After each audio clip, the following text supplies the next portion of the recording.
Welcome back to the YouTube channel JK paramedical info. यहाँ पर जो है कल ही 12th बेस पैरामेडिकल की जो है आपकी प्रोविजनल एक लिस्ट आउट होती है, प्रोविजनल मेरिट लिस्ट, जिसमें कि जितने भी कैंडिडेट्स हैं उन्होंने 12th बेस पैरामेडिकल 2022 जेके बोपी के अंडर अप्लाई करा था, उसमें उन कैंडिडेट्स के नेम हैं। कुछ कैंडिडेट्स के डॉक्यूमेंट अपलोड नहीं हैं, उनके भी यहाँ पर नेम है, उनके डॉक्यूमेंट भी जो है डेफिशिएंट हैं। देखें, कल ही वीडियो अपलोड करने के बाद आप लोगों के काफ़ी सारे कमेंट देखने को मिले थे और मोस्ट कॉमन जो बार बार क्वेश्चन पूछे गए थे अलग अलग जितने भी कैंडिडेट्स हैं उन्होंने, बट क्वेश्चन जो थे आपके सेम थे। आप लोग जो है वीडियो पूरी सुनते नहीं हैं एंड तक, और बीच में ही आधी अभी जैसे थोड़ी सी सुन रहे हैं उसके बाद छोड़ के चले जाएंगे और बाद में वही कमेंट करेंगे आप नीचे। देखें, अगर मैं वीडियो पूरी समझा रहा हूँ 2-4-6 मिनट की, तो आप उसे अच्छे से एक बार समझ लें, क्योंकि आपके होपफुली जितने भी हैं वो सारे डाउट इसी वीडियो में क्लियर हो जाएंगे। आपको कमेंट में हमसे कुछ पूछने की ज़रूरत ही नहीं रहेगी। ठीक है, अगर वही चीज़ मैंने वीडियो में बताई है, आप वापस वही नीचे पूछ रहे हैं, वही मैं टाइप करके आपको एक्सप्लेन कर रहा हूँ, अगर बोलकर आप लोगों को नहीं पता चल रहा, अच्छे से नहीं समझ सकते, तो फिर मैं कमेंट में क्या समझा सकता हूँ आपको। ठीक है, तो देखें, आप वीडियो पूरी सुन लें, आपके जितने भी डाउट हैं वो सारे इसमें क्लियर हो जाएंगे। तो सबसे पहले लिस्ट आउट होती है। लिस्ट आउट में जितने भी आपके कैंडिडेट्स के नेम गिवन हैं, ठीक, उन कैंडिडेट्स के नेम के आगे जो है आपका यहाँ पर दे रखा है। हम 2-4 बातें डिस्कस करेंगे। सबसे पहले आपका इसके बाद क्या होने वाला है, कौन सी लिस्ट आएगी, कौन सी नहीं आएगी। ठीक है, दूसरी नंबर ये है कि आपको डॉक्यूमेंट कहाँ पर सबमिट करवाने हैं और कैसे पता चलेगा किस कैंडिडेट के कितने डॉक्यूमेंट जो हैं डेफिशिएंट हैं। तीसरा, हम यहाँ पर देखेंगे कि आपको ये पीडीएफ कैसे डाउनलोड करनी है। टेलीग्राम चैनल से डाउनलोड कर लें, इवन कि अभी तक सबके पास पहुँच चुकी होगी, बट काफ़ियों को समझ नहीं आ रही होगी। और कौन सा कैंडिडेट किस कोर्स के लिए एलिजिबल है, क्या वो पैरामेडिकल कोर्सेज़ के लिए एलिजिबल है, अगर एलिजिबल है तो उसमें कितने कोर्सेज़ आते हैं उसके अंडर, क्या वो जीएनएम के लिए एलिजिबल है या फिर वो लेटरल एंट्री के लिए एलिजिबल है। ठीक है, तो सबसे पहले जो है जिन कैंडिडेट्स के नाम यहाँ पर डेफिशिएंट हैं या फिर जिनके आगे यहाँ पर डेफिशिएंट दे रखा है, मैं आपको बताता हूँ उस तरह से कि डेफिशिएंट किस तरह से। आप डेट सबसे पहले याद रखें। तो क्या है, अगर जिन कैंडिडेट के नेम के आगे गिवन दिया रहेगा कि आपको कौन सा डॉक्यूमेंट जो है वो सबमिट करवाना है जेके बोपी ऑफिस में, सबसे पहले जिन कैंडिडेट्स का नाम भी होगा उनका यहाँ पर कैसे कैसे सबमिट करवाना मैं आपको बता देता हूँ। सबसे पहले जो है आपके पास लास्ट डेट रहने वाली है 26 नवंबर 2022 4 PM तक। अगर आप श्रीनगर प्रोविज़न से हैं, ठीक है, तो आपको जेके बोपी ऑफिस श्रीनगर में जाना है, और अगर आप जम्मू प्रोविज़न से हैं तो आपको 26 नवंबर से पहले पहले जेके बोपी ऑफिस जम्मू में जाना है। और क्या करना है, अपने जो डॉक्यूमेंट जो डेफिशिएंट है आपके नेम के आगे गिवन दिया रहेगा, और जिन कैंडिडेट का नहीं है उनको कोई ज़रूरत नहीं है अपना डॉक्यूमेंट फिजिकली जाके सबमिट करवाने की।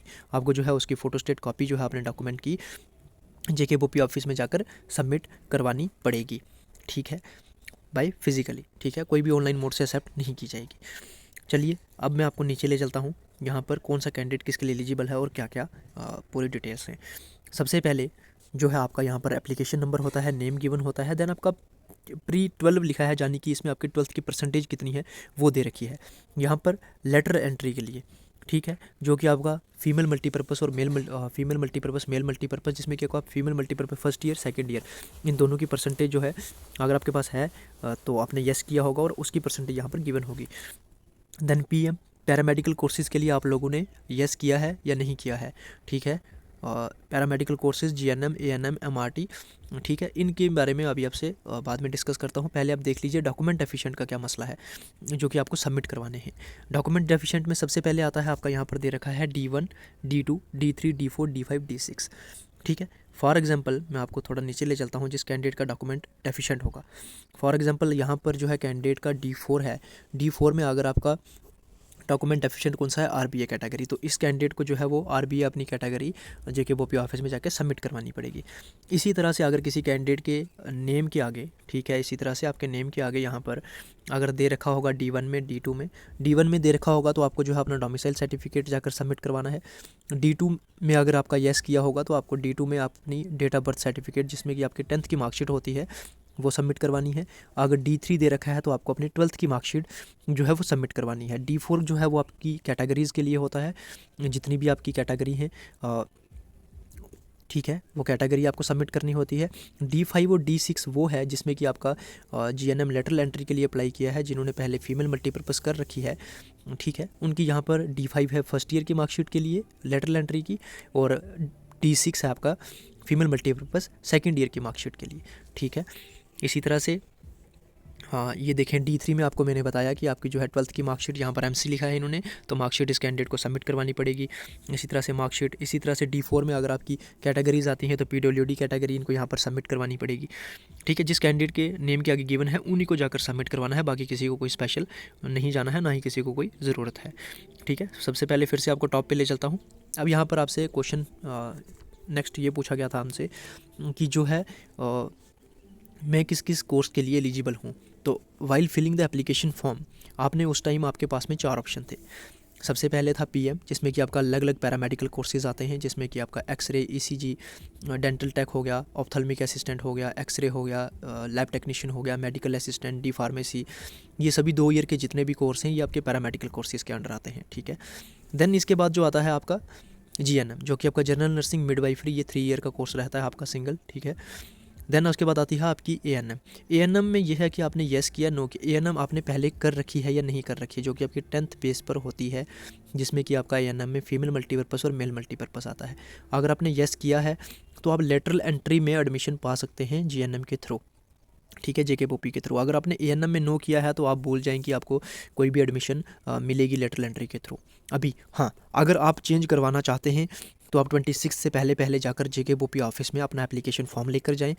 ये वाली PDF से अपना एप्लीकेशन नंबर और आपका जो रैंक नंबर है इसमें एप्लीकेशन नंबर लेकर जाएं और आप वहाँ पर अपना प्रेफरेंसेस चेंज कर सकते हैं। 26 तक आपके पास जो है वो चांसेस हैं, क्योंकि ये देखें ऊपर यहाँ पर साफ साफ यहाँ पर मेंशन है कि अगर कोई भी कैंडिडेट कोई क्लेम करता है यहाँ पर उसका कुछ भी गलत है, failing no claim however is entertain under any circumstances. ठीक है, तो वो यहाँ पर अपनी रिप्रेजेंटेशन जो है वो सबमिट कर सकता है।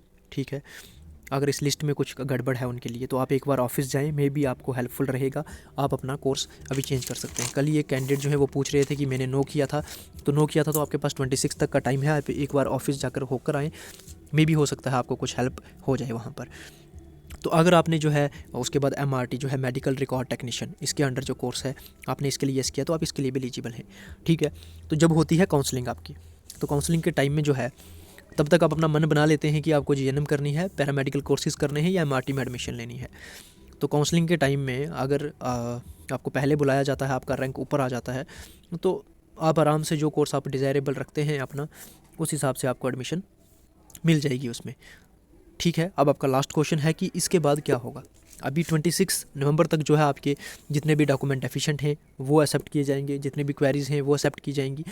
उसके बाद आप 10 से 15 दिन मानकर चलें, जब इसके बाद जो है आपकी एक रैंक वाली लिस्ट आउट होगी, जिसमें सिलेक्शन लिस्ट होगी और हर कैंडिडेट का रैंक गिवन होगा परसेंटेज वाइज।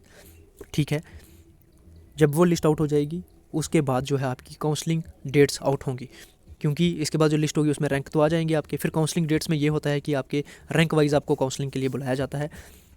आप अपने हिसाब से जो कॉलेजेस हैं जितने भी है वो कॉलेजेस देख सकते हैं कि आपको पास में कॉलेज कौन सा पड़ता है, कौन सा नहीं पड़ता।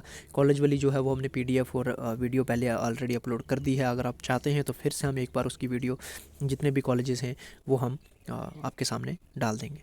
ठीक है, होप आपके जितने भी क्वेरीज़ हैं वो सभी यहाँ पर क्लियर हो चुकी होंगी। अगर आप हमारे साथ पहली बार जुड़ रहे हैं, इसके अलावा अगर आप कुछ जानना चाहते हैं, ठीक है, सिंगल क्वेश्चन आप हमसे कमेंट में पूछ सकते हैं, बट अगर आपको कुछ ज़्यादा ही डिटेल में इन्फॉर्मेशन चाहिए तो हमारे साथ टेलीग्राम चैनल पर जुड़ सकते हैं। टेलीग्राम चैनल पर आपकी जितनी भी क्वेरीज़ हैं हम उनका आंसर आपको दे देंगे। टेलीग्राम चैनल का लिंक वीडियो के डिस्क्रिप्शन में मिलेगा, वहाँ से ज्वाइन करके आप हमारे साथ कनेक्ट हो सकते हैं। पहली बार जुड़ रहे हैं, सब्सक्राइब कर लें, बेल आइकन को ऑल पर सेट कर लेंगे, लेटेस्ट अपडेट जितने भी होंगे सबसे पहले आप तक पहुँचेंगे। Thank you so much.